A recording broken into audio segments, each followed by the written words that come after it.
నమస్కారం. ETV life మానస కార్యక్రమానికి స్వాగతం. నా పేరు రఘునందన్. జేసీఐ అనే ఆర్గనైజేషన్ నుంచి నేను ఒక సర్టిఫైడ్ ట్రైనర్. మీలో ఎంతమంది పడుకోగానే 5 నుంచి 10 నిమిషాల లోపు నిద్రలోకి జారుకోగలరు? మీలో ఎంతమంది ఉదయాన్నే 5 గంటల కల్లా నిద్ర లేవగలరు?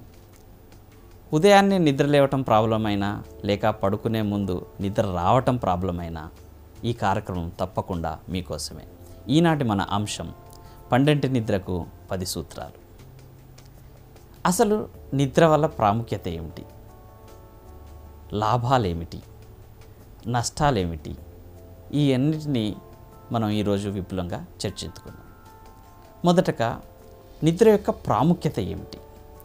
అసలు మనం ఎందుకు నిద్రపోవాలి అంటే, మనం రోజంతా కష్టపడి బాడీ మైండ్ అలసిపోయిన తర్వాత దాన్ని అలసట సేద తీరటానికి మనం నిద్రపోవాలి.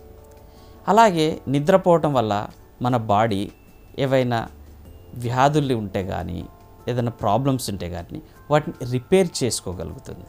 అలాగే నిద్రపోవటం వల్ల మనకు రోగ నిరోధక శక్తి కూడా ఎంతో పెరుగుతుంది. బీపీ కంట్రోల్ అవుతుంది. ఇంకా ఎన్నో అనేక రకాల వ్యాధుల్ని మనం రాకుండా నిరోధించగలుగుతాం.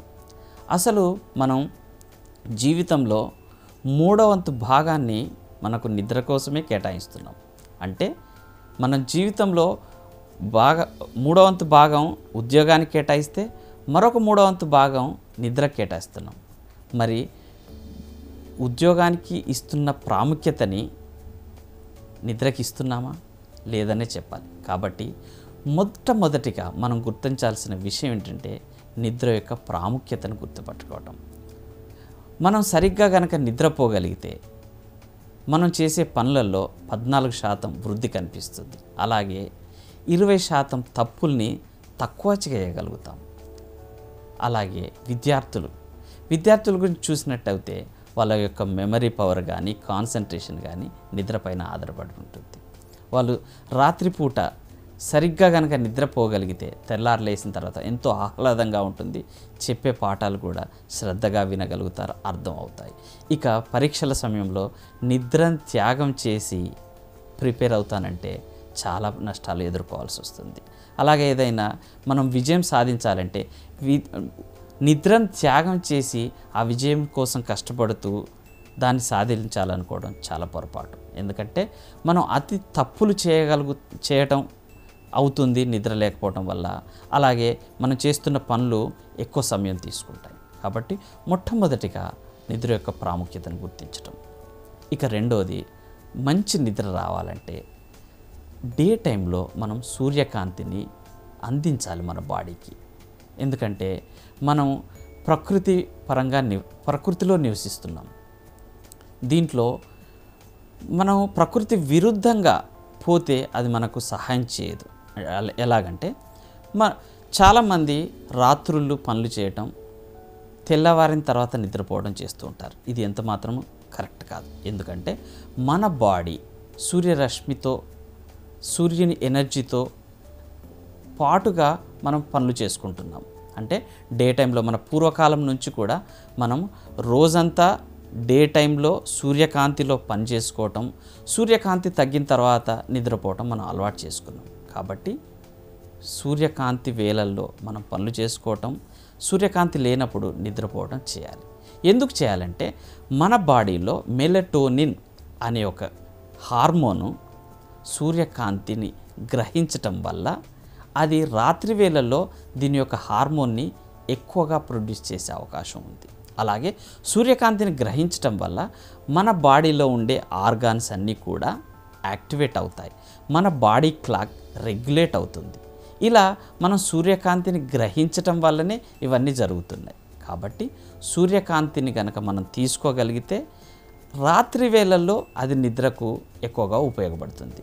ముఖ్యంగా 6 నుంచి 8 గంటల పొద్దున్న 6 నుంచి 8 గంటల మధ్యకాలంలో కనీసం మీరు చాలా బిజీగా ఉన్నట్లయితే కనీసం 20 నిమిషాలు సూర్యకాంతిని గ్రహించే ఏర్పాటు చేసుకోవాలి. ఇది మన మెలటోనిన్ అనే హార్మోన్ని ఉత్పత్తి చేయడానికి డే టైంలో తీసుకున్న ఈ సూర్యరశ్మి రాత్రి వేళల ఎక్కువగా పనిచేస్తుంది. ఇక మూడో అంశం కాఫీ కర్ఫ్యూని విధించుకోవటం. అంటే కాఫీలు, టీలు, చాక్లెట్స్లు తినటం ఈవినింగ్ సమయాల్లో నిద్రపోతున్న దానికంటే 2 గంటల ముందు లేదా 3 గంటల ముందు ఎట్టి పరిస్థితుల్లో తీసుకోకూడదు. ఎందుకంటే ఈ మూడిట్లలో కాఫీలో కానీ, టీలో కానీ, చాక్లెట్స్లో కానీ కెఫైన్ అనే ఒక పదార్థం ఉంటుంది. అది జీర్ణం కావడానికి దాదాపుగా చాలా ఎక్కువ సమయం పడుతుంది. ఉదాహరణకి మనం 200 మిల్లీగ్రాముల కెఫైన్ కనుక తీసుకుంటే అది 8 గంటలలో 100 మిల్లీగ్రాముల కెఫైన్గా మారుతుంది. అలాగే ఆ 100 మిల్లీగ్రాముల కెఫైన్ 50 మిల్లీగ్రాముల కెఫైన్గా మారడానికి మరొక 8 గంటల సమయం పడుతుంది. ఎప్పుడైతే ఈ కెఫైన్ మన బాడీకి అందిస్తామో బాడీ, మైండ్ యాక్టివ్గా తయారై మనం పనులు చేసుకోవడానికి ఉపయోగపడుతుంది. అందువల్ల దీన్ని ఉదయం పూట తీసుకోవాలి తప్ప రాత్రి వేళల్లో దీన్ని తీసుకోకూడదు. రాత్రి వేళలో తీసుకుంటే మన బాడీ యాక్టివ్గా ఉండి, బ్రెయిన్ యాక్టివ్గా ఉండి నిద్ర రాకుండా ఇవి ఎక్కువగా ఉపయోగపడుతూ ఉంటాయి. కాబట్టి రాత్రికి ముందు, అంటే మీరు పడుకోవడానికంటే ముందు 3 నుంచి 4 గంటల సమయానికంటే ముందు లేదా ఈవినింగ్ టైం తర్వాత ఎట్టి పరిస్థితుల్లోనూ కాఫీని తీసుకోవటం మానేయాలి. కాఫీ కర్ఫ్యూని విధించుకోండి. ఇక 4వ అంశం మీ బరువును అబ్జర్వ్ చేస్తూ ఉండండి. మీరు అధిక బరువు కలిగి ఉన్నారా? ఎట్టి పరిస్థితుల్లోనూ అధిక బరువు కనుక కలిగి ఉంటే దాన్ని తగ్గించుకోవడానికి ప్రయత్నించండి. ఎందుకంటే అధిక బరువు మన శరీరంలో ఉన్న అన్ని గ్రంథులపైన ప్రభావం చూపిస్తుంది. అలాగే మెలటోనిన్ ఉత్పత్తి చేస్తున్న గ్రంథి పైన కూడా ప్రభావం చూపిస్తుంది. ఇది అధిక బరువు కలిగి ఉండటం వల్ల మెలటోనిన్ ఉత్పత్తి తగ్గిపోతుంది. మెలటోనిన్ మనకు నిద్రకు ఉపయోగపడే హార్మోన్. అది తగ్గిపోవటం వల్ల మీరు నిద్ర సరిగా పోలేరు. అలాగే మీ బిఎంఐని అబ్జర్వ్ చేస్తూ ఉండండి. బాడీ మాస్ ఇండెక్స్ ఇది కనుక సరిగ్గా ఉండేటట్టు చూసుకుంటే మీకు నిద్ర సరిగ్గా పడుతుంది. అలాగే అధిక బరువు కలిగి ఉన్న వాళ్ళ బాడీలో కార్టిజోల్ పర్సంటేజ్ కూడా ఎక్కువగా ఉంటుంది. ఎప్పుడైతే కార్టిజోల్ అనే హార్మోన్ యొక్క పర్సంటేజ్ ఎక్కువగా ఉంటుందో అది నిద్రను దూరం చేయడానికి ప్రయత్నిస్తుంది. కాబట్టి ఎట్టి పరిస్థితుల్లోనూ బరువును మెయింటైన్ చేయకండి, దాన్ని తగ్గించుకోవడానికి ప్రయత్నించండి. ఇక 5వ అంశం నీలి కాంతిని నిరోధించుకోవటం. అంటే సాయంత్రం వేళల్లో మనం వాడుతున్న ల్యాప్టాప్ నుంచి కానీ, సెల్ ఫోన్ నుంచి కానీ, టీవీ నుంచి కానీ నీలికాంతి వెలువడుతూ ఉంటుంది. ఈ నీలికాంతి ఏం చేస్తుందంటే మన బ్రెయిన్కి ఒక సిగ్నల్ని పంపిస్తుంది. ఇంకా అది సూర్యరశ్మిలోనే ఉన్నాం. ఎందుకంటే సూర్యరశ్మిలో నీలికాంతి ఉంటుంది. అంటే మనం డే టైంలోనే ఉన్నాం అనే ఒక అపోహని మన మెదడుకు ఈ నీలికాంతి అందిస్తుంది. వీటిని నేనేమంటానంటే డిజిటల్ డ్రగ్స్ అంటాను. అంటే మనం ఇప్పుడు వాడుతున్న ఏవైతే సెల్ ఫోన్స్ కానీ, ల్యాప్టాప్స్ కానీ, ఐప్యాడ్స్ కానీ, టీవీ కానీ వీటిని ఉపయోగించడం వల్ల ఈ నీలికాంతి మనకు రాత్రి వేళల్లో కూడా ఇంకా తెల్లవారింది, ఇంకా డే టైంలోనే ఉన్నాం అనే ఒక అపోహను మన బ్రెయిన్కి కలగజేస్తుంది. కాబట్టి వీటిని సాధ్యమైనంత వరకు అవాయిడ్ చేయటం ఈవినింగ్ సమయాల్లో మంచిది. 90 నిమిషాల ముందు పడుకోవడానికంటే 90 నిమిషాల ముందు కనుక వీటిని పూర్తిగా అవాయిడ్ చేయగలిగితే ఎంతో ఉపయోగకరంగా ఉంటుంది. ఎందుకంటే ఈ నీలికాంతి మెలటోనిన్ అనే ఉత్పత్తిని తగ్గించేస్తుంది. దీనికి బదులుగా ఈ స్మార్ట్ ఫోన్స్ కానీ, సెల్ ఫోన్స్ కానీ వీటికి బదులుగా మీరు ఏదైనా ఒక బుక్ తీసుకొని చదువుకోవడం వల్ల మరింత ఎక్కువ నిద్ర పట్టే అవకాశం ఉంది. అలాగే పిల్లలకు వీటిని ఎట్టి పరిస్థితుల్లోనూ అందించకండి. వాళ్ళకు బెడ్ టైమ్ స్టోరీస్ అంటే చిన్న చిన్న స్టోరీస్ చెప్పడం కానీ, మీరు వాళ్ళతో కలిసి మాట్లాడుతూ నిద్రపుచ్చటం కానీ కనుక చేస్తే వాళ్ళ నిద్ర చాలా పర్ఫెక్ట్గా పోగలుగుతారు. మీరు ఇలాగే చేయగలిగితే మీరు చాలా పర్ఫెక్ట్గా నిద్రపోగలుగుతారు. ఇక 6వ అంశం, ఇప్పటివరకు మనం 5 అంశాలని డిస్కస్ చేసాం. అది ఏంటంటే నిద్ర యొక్క ప్రాముఖ్యతను గుర్తించటం, రెండవది సూర్యకాంతిని ఎక్కువగా గ్రహించటం డే టైంలో, మూడవది కాఫీ కర్ఫ్యూని విధించుకోవటం, ఇక 4వది అధిక బరువుని తగ్గించుకోవటం, 5వది నీలికాంతిని వదిలేయడం. ఇప్పుడు 6వ అంశం ఏంటంటే ఉష్ణోగ్రతని అబ్జర్వ్ చేస్తూ ఉండండి. అంటే మీ యొక్క గది ఉష్ణోగ్రత ఎలా ఉంది. మరీ చల్లగా ఉన్నా మీకు నిద్ర పట్టదు, మరీ వేడిగా ఉన్నా కూడా మీకు నిద్ర పట్టదు. మనం సాధారణంగా 27 డిగ్రీలని గది ఉష్ణోగ్రతగా పేర్కొంటాం. ఈ 27 డిగ్రీలు కనుక టెంపరేచర్ని మీ గదిలో మెయింటైన్ చేయగలిగితే మీకు బ్రహ్మాండమైన నిద్ర పడుతుంది. అలాగే పడుకోవడానికంటే 1 అవర్ బిఫోర్, అంటే ఒక గంట ముందు కనుక మీరు వేడి నీటితో, అంటే గోరువెచ్చని వేడి నీళ్ళతో కనుక మీరు స్నానం ఆచరించినట్టయితే మీకు అది మరింత నిద్రపోవడానికి దోహదం చేస్తుంది. అలాగే మీరు వేసుకున్న డ్రెస్ వదులుగా ఉండేటట్టు చూసుకొని మీరు కనుక నిద్రించగలిగితే తప్పకుండా మీకు గాఢ నిద్రలోకి వెళ్ళే అవకాశం ఉంది. ఇక 7వ అంశం, మీ గదిలో ఉన్న వెలుతురు ఎక్కువగా ఉంటే మీకు నిద్ర సరిగా పట్టదు, గాఢ నిద్రలోకి జారుకోరు. కొంతమంది ఏం చేస్తారంటే అన్ని లైట్లు ఉన్నా కూడా మాస్క్ పెట్టుకొని, కళ్ళకు మాస్క్ కట్టుకొని నిద్రపోతుంటారు. ఇది కొంతవరకు పనిచేస్తుంది. కానీ ఒకటి గుర్తుపెట్టుకోండి, మన బాడీ అంటే మన చర్మం కూడా వెలుతురును గ్రహిస్తుంది. ఇది కనుక మీరు గుర్తించినట్టయితే మీకు నిద్ర పట్టడం చాలా ఈజీ అవుతుంది. అంటే మీ గది తలుపులు, కిటికీలు వాటికి వెలుతురు వచ్చే అవకాశం కనుక ఉంటే వాటికి కర్టెన్స్ వేసి రూమ్ని సాధ్యమైనంత వరకు చీకటిగా ఏర్పరచుకుని అప్పుడు కనుక మీరు నిద్రించగలిగినట్టయితే అప్పుడు బ్రహ్మాండమైన నిద్ర పడుతుంది. గాఢ నిద్రలోకి మీరు జారుకోవడానికి అవకాశం ఎక్కువగా ఉంటుంది. ఇక 8వ అంశం, మీరు పడుకునే సమయం. ఎంత సమయం పడుకోవాలి, ఏ సమయంలో పడుకోవాలి అన్నది. మనము సాధారణంగా 10 నుంచి 5 గంటల లోపు పడుకోవడం చాలా ఉత్తమం. ఎందుకంటే 10 నుంచి 2 గంటల మధ్య కాలాన్ని గోల్డెన్ విండో అంటారు. ఈ కాలంలో మన గ్రంథులన్నీ కూడా వాటి యొక్క రోగ నిరోధక శక్తిని పెంచుకోవటం, రిపేర్ కావటం, వాటిని ఉత్పత్తిని ఎక్కువ చేయటం, ఇలాంటి పనులన్నింటినీ ఈ మధ్య కాలంలో చేసుకుంటాయి. అలాగే మెలటోనిన్ ఉత్పత్తి, అంటే నిద్రకు అవసరమైన యొక్క హార్మోన్ మెలటోనిన్, ఈ ఉత్పత్తి ఈ మధ్యకాలంలో అంటే 10 నుంచి 2 గంటల మధ్యకాలంలో ఎక్కువగా ఉంటుంది. కాబట్టి ఈ సమయాన్ని మీరు గనక నిద్రకు ఉపయోగించినట్టయితే గాఢ నిద్ర పడుతుంది. అలాగే క్వాలిటీ స్లీప్, అంటే మంచి నిద్ర, సుఖవంతమైన నిద్ర పడుతుంది. మీరు తెల్లారి లేచిన తర్వాత ఎంతో ఆహ్లాదంగా మీకు అనిపిస్తూ ఉంటుంది. ఇక 9వ అంశం, మీరు పడుకునే విధానం. అంటే బోర్లా పడుకుంటున్నారా, వెల్లకిలా పడుకుంటున్నారా, పక్కకు తిరిగి పడుకుంటున్నారా. సాధారణంగా వెల్లకిలా పడుకోవటం జీర్ణ వ్యవస్థకి, బ్రెయిన్ యొక్క సర్క్యులేషన్, బ్లడ్ సర్క్యులేషన్స్కి ఎంతో ఉపయోగపడుతుంది. అందువల్ల మీకు నిద్ర కూడా చాలా గాఢంగా పడుతుంది. కానీ వెల్లకిలా పడుకోవటం వల్ల గురక వచ్చే సమస్య ఉన్నవాళ్ళు కనుక ఉంటే వారు ఎడమ వైపుకు తిరిగి పడుకోవటం వల్ల జీర్ణ వ్యవస్థ బాగుంటుంది. అలాగే రక్త ప్రసరణ, మెదడుకు అందే రక్త ప్రసరణ కూడా చాలా బాగుంటుంది. మీకు గాఢ నిద్ర పడుతుంది. కొంతమంది మెత్త పెట్టుకునే అలవాటు ఉంటుంది. వాళ్ళు ఎక్కువ హైట్ ఉండే మెత్తల్ని కాకుండా ఒక అలవాటు కనుక ఉంటే తక్కువ హైట్ ఉండే మెత్తల్ని వాడటం మంచిది. అసలు గాఢ నిద్ర పోవాలంటే మెత్తను వాడకుండా ఉండటమే చాలా మంచిది. మీకు అలవాటు కనుక మెత్త పెట్టుకునే అలవాటు ఉంటే దాన్ని రోజు రోజు కొంచెం కొంచెం తగ్గిస్తూ మెత్త లేకుండా పడుకునే ఏర్పాటు చేసుకోండి. అప్పుడు మీకు గాఢ నిద్ర పట్టే అవకాశం ఉంది. ఇక చివరి అంశం, మీ ఆలోచనల ట్రాఫిక్. మీరు పడుకునే ముందు మీ ఆలోచనల ట్రాఫిక్ని ఆపేయాలి. ఎందుకంటే మీరు ఆలోచిస్తున్నారు అంటే మీ బ్రెయిన్ యాక్టివ్గా ఉంది అని అర్థం. మీ బ్రెయిన్ యాక్టివ్గా ఉంటే నిద్ర పట్టడం కష్టం అవుతుంది. కాబట్టి వర్క్ లైఫ్ బ్యాలెన్స్, అంటే మీ వర్క్ యొక్క సమస్యలు ఏవైనా ఉంటే దాన్ని నిద్ర వరకు తీసుకురాకండి. వాటిని అంతటితో వదిలేసి గోరువెచ్చటి నీటితో స్నానం చేసి ఆ ఆలోచనల ట్రాఫిక్ని తగ్గించేసి ప్రశాంతంగా ఏదైనా బుక్ చదువుతూ మీ ఆలోచనలు డైవర్ట్ చేస్తూ నిద్ర కనుక పోగలిగితే బ్రహ్మాండమైన నిద్ర పడుతుంది.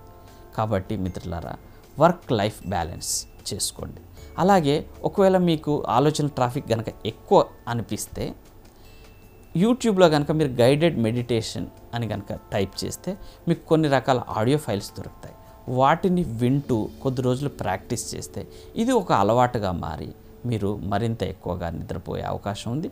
ఆ క్వాలిటీ స్లీప్ మీరు అందించిన వాళ్ళు అవుతారు. ఇప్పటి వరకు మనం గాఢ నిద్రపోవడానికి 10 రకాల సూచనలు చూసాం. అలాగే ఉదయాన్నే నిద్ర లేవడానికి ఇప్పుడు మరొక 7 రకాల సూచనలు చూద్దాం. అసలు ఉదయాన్నే ఎందుకు నిద్ర లేవాలి?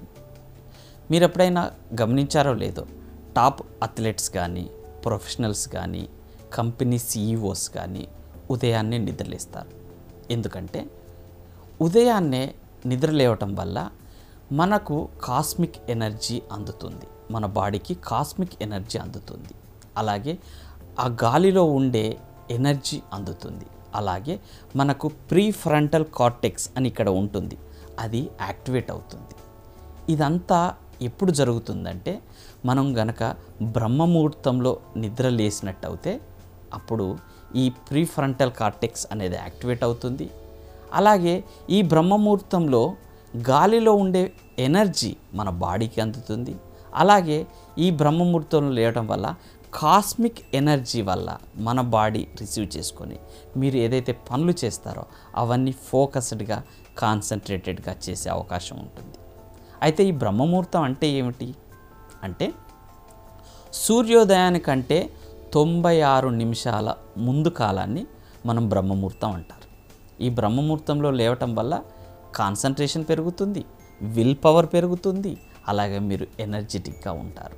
కాబట్టి ప్రతి ఒక్కరు కూడా బ్రహ్మముహూర్తంలో లేవడానికి ప్రయత్నించాలి.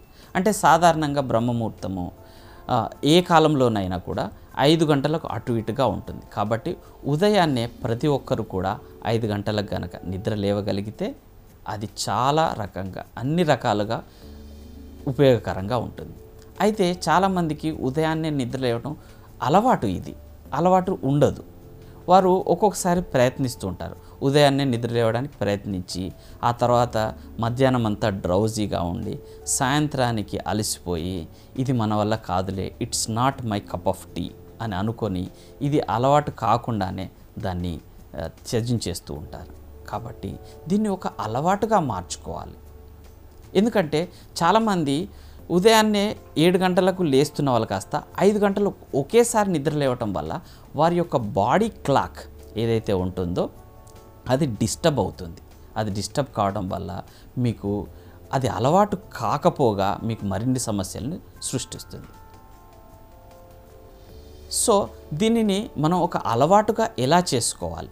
నేను ఇప్పుడు చెప్తున్న 7 రకాల సూచనలు కనుక మీరు పాటించినట్టయితే ఇది ఒక అలవాటుగా మారుతుంది.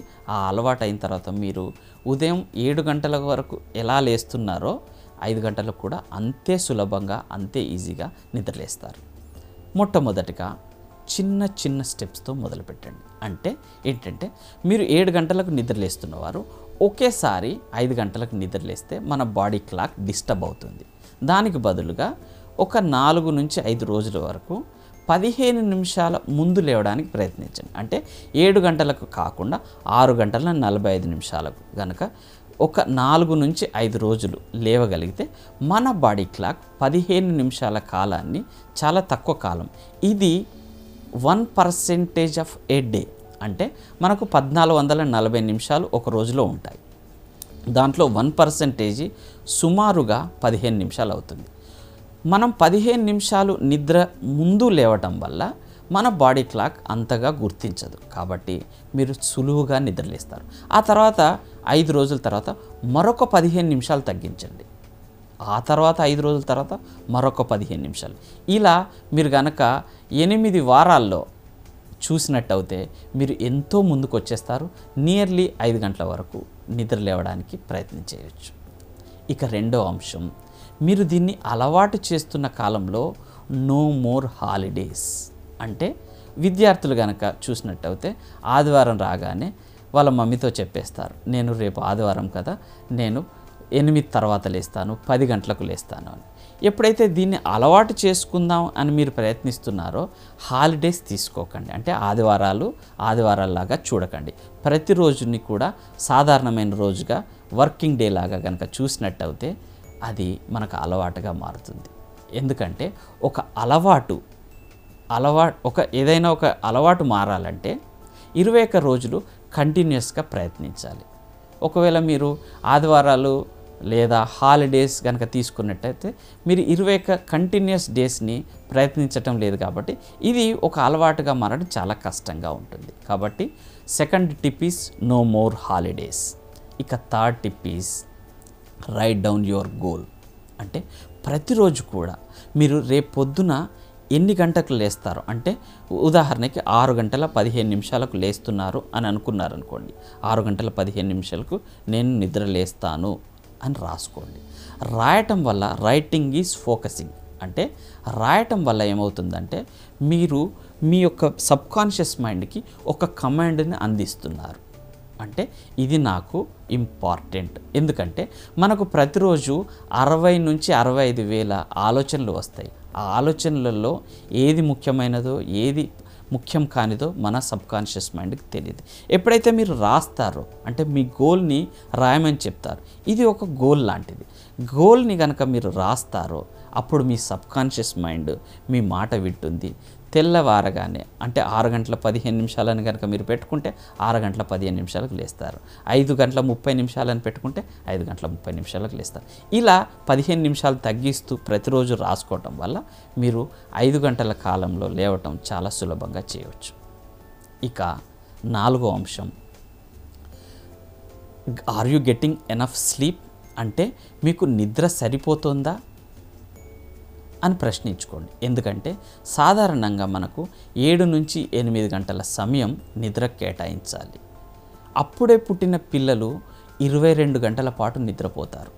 సో వయసు పెరిగిన కొద్దీ నిద్ర యొక్క శాతం తగ్గుతూ ఉంటుంది. అంటే 5 నుంచి 6 సంవత్సరాల పిల్లవాళ్ళు కొంత తక్కువ నిద్రపోతారు, ఎక్కువ నిద్రపోతారు, 16 నుంచి 18 గంటలు నిద్రపోతారు.